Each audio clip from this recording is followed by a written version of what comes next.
Имаме ли видео? Добре. 30 годишнината на ВМ Финанс съвпада с моята 20 годишнина в холдинга и с 25 годишнината на списание Мениджър. Има нещо в символите на тези рождени дни, защото те показват, че е нужно време, нужно е постоянство, за да се постигат определени резултати. Спомням си, Васко дойде преди повече от 18 години, влезна в редакцията и каза: искам да създадете конкурс Мениджър на годината. Това беше изключително предизвикателство и много трудна задача. Васко обаче беше много категоричен и каза така: ще измислите методология. Дори и да я няма, пред бизнеса и пред нас няма задачи, които не можем да решим. На времето той е забелязал, че българските медии са или негативни, или силно критични, или много жълти. Той обаче е общувал с хора, които са позитивни, общувал е с хора, в които има голям потенциал и е вярвал в идеи, които ако инвестира тогава, е могло да се реализират успехите години след това. И така решава чрез оптимизма си да създаде един бранд, да създаде един български продукт, една медия, наречена списание Мениджър, в която да се отличава от всички останали на пазара по това, че списанието е българско, историите, които се разказват, са предимно от България и професията, ролята на мениджъра да бъде издигана на едно ниво достойно за уважение. Когато го попитах: Васко, защо точно мениджър, защо не изпълнителен директор, защо не някоя друга също толкова голяма и значима роля в бизнеса, той ми разказа, че мениджърите са тези, които взимат решенията.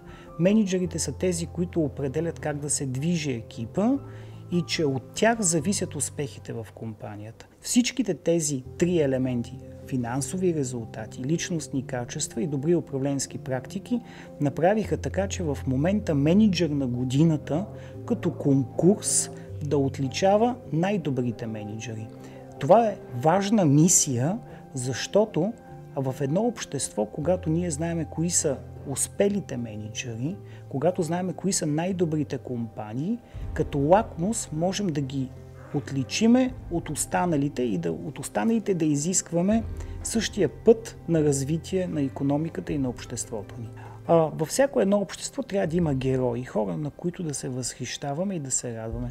Когато ги отличаваме и ги слагаме на корица, разказваме тяхната история, ние правиме едно общество, което си уважава успеха. И може би човека, който най-силно ми е повлиял в търсенето на тези въпроси и формулирането ми и отношението ми към тях, е Васил Мирчев, който е и създателя на холдинга. Оттам идва и абревиатурата ВМ Финанс Груп, който беше изключително позитивен човек. Изобщо той търсещ човек. И затова остава едно мое дълбоко убеждение, че какъвто да ти е бакграунда, ако нямаш хъса, ако нямаш стремежа да бъдеш съизмерим с най-добрите, защото не винаги образованието дава. То дава някакъв начален старт, добра предпоставка, но много по-дълго, защото живота е маратон, да си разпределиш силите и да можеш да бягаш в добро темпо по цялата дистанция и на 10 и на 25 километър да си с първите, а не да спринтираш в самото начало, или пък да си мислиш, че понеже си завърши някакво супер образование, вече нещата са ти разписани. Това е най-голямият тест за зрялост на един бизнесмен, когато той реши уравнението на своето корпоративното си уравнение, да наскочи себе си и да мисли за социалната си роля, за това, което остава. И в момента този закон за меценатство,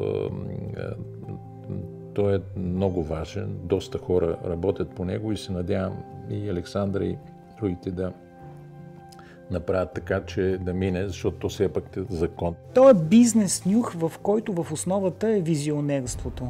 Това е един бизнес нюх, в който човек се опитва да погледне следващите 5-10 години. Това е бизнес нюх, в който погледа е много зад планината.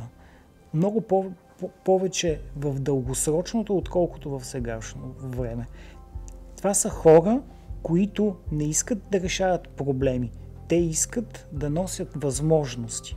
Изключителна любознателност. Има хора, които създават им илюзорното впечатление, че понеже могат да правят пари, те са разбрали разковничето на живота, т.е. изведнъж ще стане помъдрели. Докато при Васко имаше такъв процес, че той знаеше, че през живота трябва да се учи, трябва да си отвориш сетивата и през цялото време повече да слушаш. Ето, той можеше да слуша с разбиране и с усет да извлече от това, което слуша, да се среща с интересни хора и да извлече от това, което слуша, ползата за себе си. И това, което много му помагаше, че беше много скромен човек.